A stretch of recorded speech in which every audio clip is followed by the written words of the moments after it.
శ్రావ్య TV ముందుగా headlines చూద్దాం. భారత కమ్యూనిస్టు పార్టీ సిపిఐ తెలంగాణ రాష్ట్ర 4వ మహాసభను జయప్రదం చేయండి.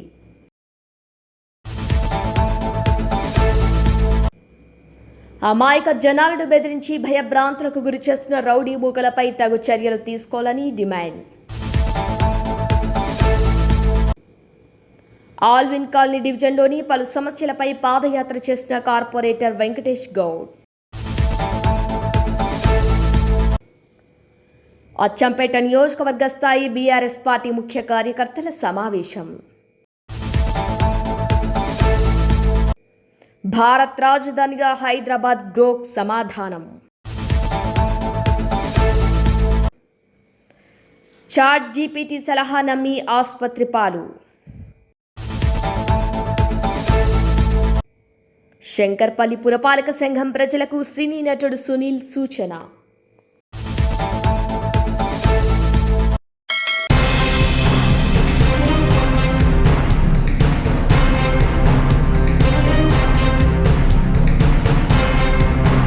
అచ్చంపేట నియోజకవర్గం బీఆర్ఎస్ పార్టీ కుటుంబ సభ్యుల ఆత్మీయ సమ్మేళనంలో నియోజకవర్గ ఇన్ఛార్జ్ మాజీ ఎమ్మెల్యే మర్రి జనార్దన్ రెడ్డి, మాజీ మంత్రులు శ్రీనివాస్ గౌడ్, సింగిరెడ్డి నిరంజన్ రెడ్డి, లక్ష్మారెడ్డి, మాజీ ఎమ్మెల్యేలు జయపాల్ యాదవ్, బీరం హర్షవర్ధన్ రెడ్డి, బీఆర్ఎస్ రాష్ట్ర నాయకులు ఆర్ఎస్ ప్రవీణ్ కుమార్. ఈ సమావేశంలో మాజీ ఎమ్మెల్యే బీరం హర్షవర్ధన్ రెడ్డి మాట్లాడుతూ అచ్చంపేటలో ఇంతమంది నాయకులు కార్యకర్తలు పెద్ద ఎత్తున తరలి రావటం అంటే కేసీఆర్ నాయకత్వంపై మీకు ఉన్న విధేయత, విశ్వాసానికి నిదర్శనం. మీకు ఉన్న ఉత్సాహం చూస్తూ ఉంటే రాబోయే స్థానిక ఎన్నికల్లో బీఆర్ఎస్ జెండా మీ అందరి సహకారంతో ఎగరవేస్తారని ఆశిస్తున్నానన్నారు. ఇక అచ్చంపేట నియోజకవర్గం ప్రజలకు ఎలాంటి ఇబ్బందులు వచ్చినా నేను మర్రన్న జయపాలన్న ఎల్లవెల్లల అండగా ఉంటామంటూ గతం గురించి మాట్లాడడం కన్నా భవిష్యత్తు గురించి ఆలోచించి పార్టీ బలం గురించి నాకు మీ అందరినీ చూస్తుంటే ఇక్కడ బీఆర్ఎస్ పార్టీ చాలా బలంగా ఉందని, ఎన్నిక వచ్చిన తర్వాత బీఆర్ఎస్ జెండా ఎగరవేస్తారని అన్నారు. ఈ ఆత్మీయ సమ్మేళనంలో మాజీ ప్రజాప్రతినిధులు, నాయకులు, కార్యకర్తలు, అభిమానులు పాల్గొన్నారు. ఇంతమంది నాయకులు, కార్యకర్తలు తరలి రావడం అంటే కేసీఆర్ గారి నాయకత్వంపై మీకున్న విధేయత, విశ్వాసానికి నిదర్శనం అనే విషయాన్ని కూడా మరొకసారి తెలియజేస్తా ఉన్నారు. అదేవిధంగా ఈరోజు మీరందరూ మీ యొక్క ఉత్సాహాన్ని, మీ కథనోత్సాహాన్ని చూస్తే రాబోయే రోజుల్లో అచ్చంపేటలో జరగబోయే స్థానిక సంస్థల ఏ ఎన్నికల్లో అయినా సరే బీఆర్ఎస్ గులాబీ జెండా ఎగరవేస్తారు ఇక్కడ ఉన్న మీరందరూ అని కూడా తెలియజేస్తా ఉన్నాను. మిత్రులారా, గతం గురించి మాట్లాడుకునే దానికన్నా భవిష్యత్తులో పార్టీని అభివృద్ధి చేసుకొని పార్టీ బలాన్ని ఇక్కడ ఉన్నటువంటి నాకు మీ అందరినీ చూస్తే పార్టీ ఇక్కడ చాలా బలంగా ఉంది. ఏ ఎన్నికలైనా సరే ఎదుర్కొనే శక్తి ఇక్కడ ఉన్న తమ్ముళ్ళకి, అన్నలకు అందరికీ ఉందనే విషయాన్ని కూడా చెప్తా ఉన్నా. మరి మీ పక్కనే మేము ఉంటాం. లింగాల వాళ్ళకి ఏదైనా అవసరం ఉంటే ఏ సమయంలోనైనా సరే మేమందరం కూడా మీకు అందుబాటులో ఉంటాం. మరి మర్రన్న గారు కూడా పూర్తి స్థాయిలో మీకు టైం ఇవ్వడానికి సిద్ధంగా ఉన్నారు. మరి మేమందరం కూడా ఇళ్ళవేళలో మీరు ఎప్పుడు పిలిచినా సరే, అచ్చంపేటలో మీకు ఏ అవసరం ఉన్నా సరే, మరి జిల్లా స్థాయిలో మేమిద్దరం కూడా మీ వెంట ఉంటామనే విషయాన్ని జయపాలన్న అందరం కూడా మీ వెంట ఉంటామని కూడా మరొకసారి తెలియజేస్తూ, నాకు వాళ్ళు పెద్దలు అన్ని విషయాలు మాట్లాడతారు కాబట్టి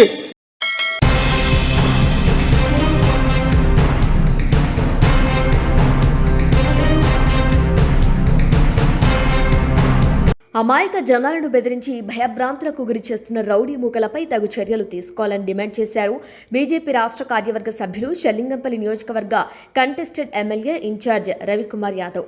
గత కొన్ని రోజులుగా కొండాపూర్ డివిజన్ అంజయ్యనగర్ కాలనీలో నివాసం ఉంటున్న రామకృష్ణ అనే వ్యక్తి ఇంటికి కొంతమంది గుర్తు తెలియని వ్యక్తులు వారి స్థలాన్ని ఖాళీ చేయాలని అతి దారుణంగా కొట్టి బెదిరించి వెళ్లారని పోలీసులకు ఫిర్యాదు చేసినా పట్టించుకోవట్లేదని స్థానిక కాలనీవాసులు రవికుమార్ యాదవ్ దృష్టికి తీసుకురాగా తక్షణమే కాలనీలోని వారి నివాసానికి వెళ్లి మీరు ఎవరికీ భయపడాల్సిన పనే లేదని, మీకు అండగా మేముంటామని ధైర్యం చెప్పి స్థానిక పరిధిలోని సీఐతో మాట్లాడి వారిపై కఠిన చర్యలు తీసుకోవాలని డిమాండ్ చేశారు బీజేపీ రాష్ట్ర కార్యవర్గ సభ్యులు, Shellingapalli assembly contested MLA in charge Ravikumar Yadav. ఈ కార్యక్రమంలో ఆంజనేయులు, సాగర్, అరవింద్, మన్యం, కొండ, ఆత్మారాం, రాజేందర్, వెంకటేష్, నరసింహ, ప్రవీణ్, రమేష్ మొదలగు వారు పాల్గొన్నారు.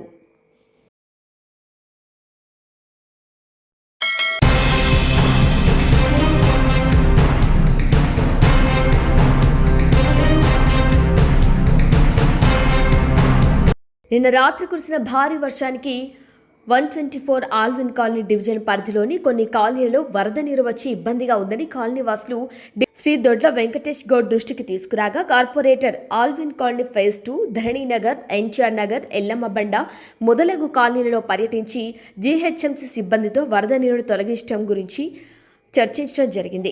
ఇక ఈ సందర్భంగా కార్పొరేటర్ మాట్లాడుతూ కాలనీవాసులకు, వాహనదారులకు ఇబ్బంది కలగకుండా, ట్రాఫిక్ నిలిచిపోకుండా వరద నీటిని క్లియర్ చేయడం జరుగుతుందని అన్నారు.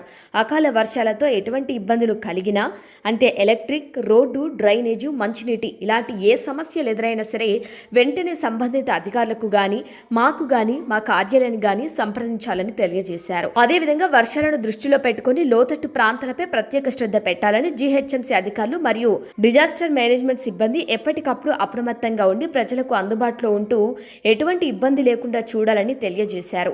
ఇక కార్పొరేటర్ కాలనీలలో పర్యటిస్తూ కాంగ్రెస్ ప్రభుత్వం అందిస్తున్న అభివృద్ధి మరియు సంక్షేమ పథకాలతో సంతోషంగా ఉన్నారో లేదో అని మహిళలను అడిగి తెలుసుకున్నారు. ప్రభుత్వం అందిస్తున్న సన్నబియ్యంతో గృహిణులు వండిన అన్నం నాణ్యతను కార్పొరేటర్ పరిశీలించారు.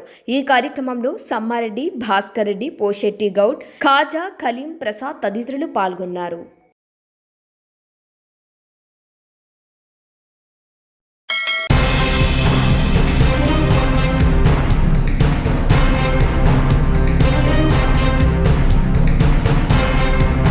యూత్ కాంగ్రెస్ ఆవిర్భావ దినోత్సవం సందర్భంగా గాంధీ భవన్లో టీపీసీసీ అధ్యక్షులు మహేష్ కుమార్ గౌడ్ యూత్ కాంగ్రెస్ జెండాను ఆవిష్కరించారు. ఈ కార్యక్రమంలో ఉప ముఖ్యమంత్రి భట్టి విక్రమార్క, మంత్రులు పొన్నం ప్రభాకర్, జూపల్లి కృష్ణారావు, యూత్ కాంగ్రెస్ అధ్యక్షులు శివచరణ్ రెడ్డి తదితరులు పాల్గొన్నారు.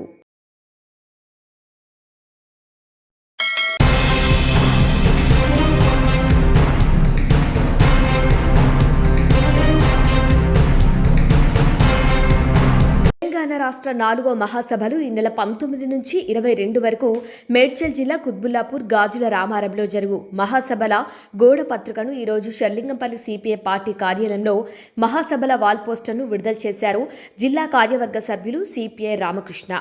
భారతదేశ స్వాతంత్ర ఉద్యమంలో, నేటి తెలంగాణ ఉద్యమంలో ఎంతో మంది కమ్యూనిస్టులు ప్రాణాలు పణంగా పెట్టి పోరాడారు. ప్రజా సమస్యలు ఉన్నంత వరకు కమ్యూనిస్టు పార్టీ ఉంటుంది. దేశంలోనే 100 సంవత్సరాలు నిండిన పార్టీ ఏదైనా ఉంది అంటే అది కేవలం భారత కమ్యూనిస్టు పార్టీ సిపిఐ ఒకటే అన్నారు. తెలంగాణలో నిజాం సర్కార్కు వ్యతిరేకంగా పోరాడిన పార్టీ కూడా సిపిఐయే.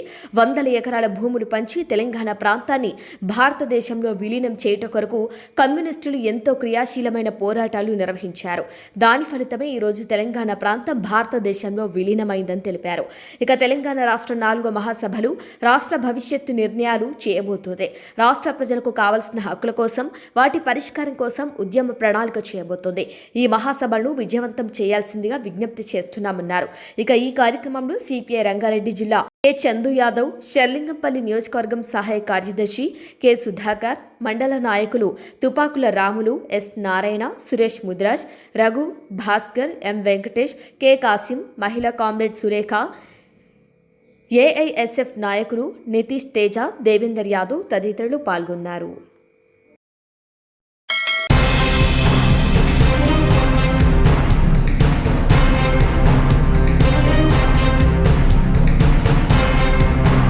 దేశ రాజధానిగా హైదరాబాద్ ఉండాలని ఏఐ గ్రోక్ సమాధానమిచ్చింది. కొన్ని సమస్యలు ఉన్నప్పటికీ దేశంలో అన్ని ప్రధాన నగరాల కంటే భాగ్యనగరమే భారత్కి బెస్ట్ రాజధాని అని గ్రోక్ పేర్కొంది. ఎక్స్ వేదికగా ఓ యూజర్ భారత్ రాజధానిగా మీరు న్యూఢిల్లీ కాకపోతే ఏ నగరాన్ని ఇష్టపడతారు అని ట్వీట్ చేశారు. దీనికి చాలా మంది నెటిజన్లు హైదరాబాద్, పూణే, ఇండోర్, నాగ్పూర్, అహ్మదాబాద్, బెంగళూరు, చెన్నై అని చెప్పారు.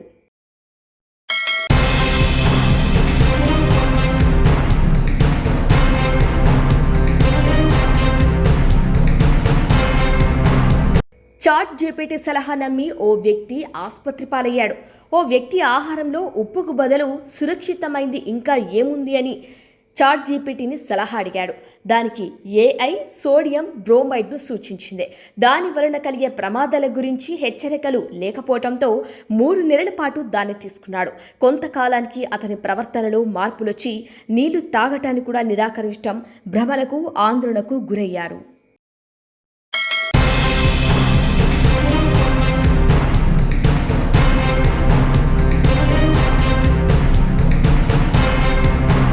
వేంపల్లి మండలం నందిపల్లి వద్ద శనివారం ఘోర రోడ్డు ప్రమాదం జరిగింది.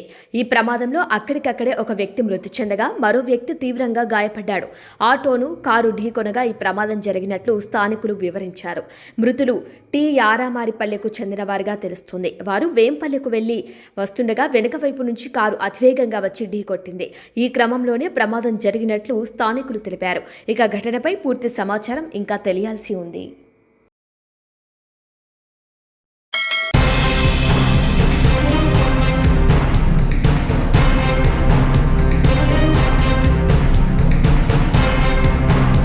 పురపాలక సంఘం శంకర్పల్లి 100 రోజుల ప్రణాళిక కార్యక్రమంలో ఇన్ఫ్లుయెన్సర్స్ మెసేజింగ్ కార్యక్రమంలో భాగంగా ప్రముఖ సినీ నటుడు సునీల్ పురపాలక సంఘం శంకర్పల్లి ప్రజలకు సందేశం ఇవ్వటం జరిగింది. అందరికీ నమస్కారం అండి. మనందరి ఆరోగ్యం కోసం, అభివృద్ధి కోసం మన ప్రభుత్వం ఈ సంవత్సరం జూన్ 2వ తారీఖు నుంచి సెప్టెంబర్ 10వ తారీఖు దాకా 100 రోజుల ప్రణాళికను ప్రవేశపెట్టిందండి. అందులో మనమేమి రాళ్ళు కొట్టక్కర్లేదు, రంగులు ఎక్కలేదు. మన ఇంట్లో ఉన్న చెత్తని శుభ్రంగా ఇంటి బయట పెట్టడం ద్వారా మన ఇంట్లో మనకు ఆరోగ్యం దక్కుతుందండి. అలాగే ఆ చెత్తని సరైన మార్గంలో మున్సిపల్ వారి వాహనాలకు అందజేయడం ద్వారా వాళ్ళు మనకి వీధిలోకి వెళ్ళినప్పుడు కూడా ఆరోగ్యాన్ని ప్రసాదిస్తారండి. అలాగే ప్లాస్టిక్ 100% మనకి డేంజర్ కాబట్టి దాన్ని నిషేధించండి. అలాగే మనం బాగా బతకాలంటే మంచి గాలి కావాలి కాబట్టి మంచి మొక్కలు నాటండి. ఇదే మనం చేయవలసినటువంటి ముఖ్యమైన పనులు. ఈ కార్యక్రమం మన సిడిఎంఏ డాక్టర్ టీకే శ్రీదేవి గారి ఆధ్వర్యంలో ఒక మార్పు అభివృద్ధికి మలుపు అనే నినాదంతో చాలా విజయవంతంగా ముందుకెళ్తోంది. అందులో నేను పాలు పంచుకుంటున్నాను. నాతో పాటు మీరందరూ పాలు పంచుకోవాలని మనస్ఫూర్తిగా కోరుకుంటున్నాను. స్వచ్ఛ తెలంగాణ, స్వచ్ఛ శంకర్పల్లి మున్సిపాలిటీ.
మరొకసారి. భారత కమ్యూనిస్టు పార్టీ సిపిఐ తెలంగాణ రాష్ట్ర 4వ మహాసభను జయప్రదం చేయండి.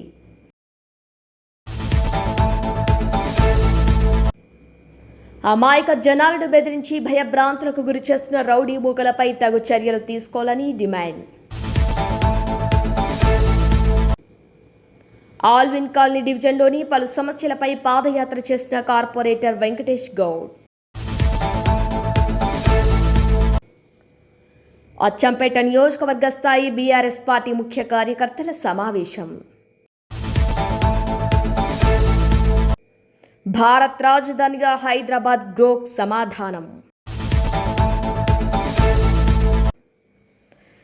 చాట్ జీపీటీ సలహా నమ్మి ఆసుపత్రి పాలు. శంకర్పల్లి పురపాలక సంఘం ప్రజలకు సినీ నటుడు సునీల్ సూచన. ఇవి వాళ్ళ బులెటిన్ అప్డేట్స్. కీప్ వాచింగ్ స్ట్రాబె టీవీ.